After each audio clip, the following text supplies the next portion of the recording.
broadcaster Derryn Hinch will be remembered in a state funeral this afternoon. Longtime friends and former colleagues Ray Martin and Darren James will lead the ceremony in Melbourne, where it's expected hundreds of family and friends will attend. Sunrise Showbiz editor Peter Ford is live from Melbourne. Morning, Pete. What else do you know about the ceremony? Well, as best it can be, they want it to be an upbeat event. There's no religious element at all. Derryn was an atheist.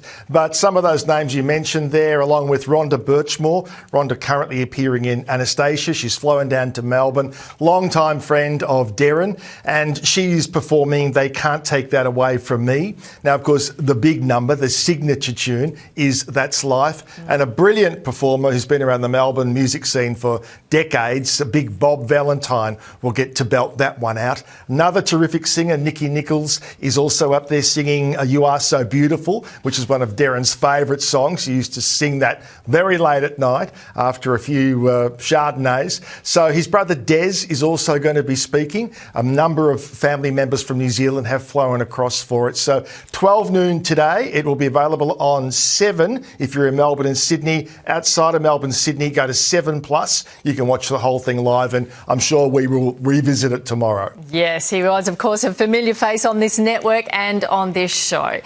In some other sad news, Pete, actor Jason Donovan has revealed his dad has passed away.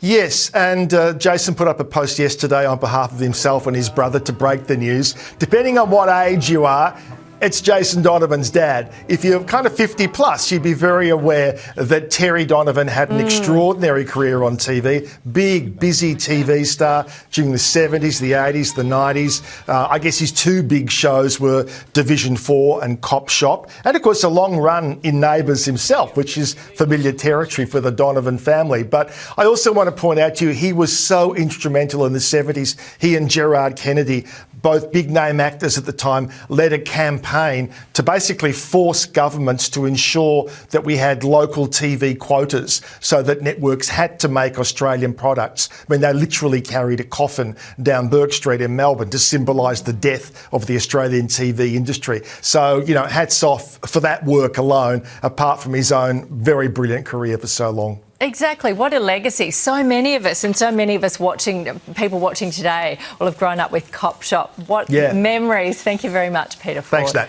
Here's Sherbo. Well, the race for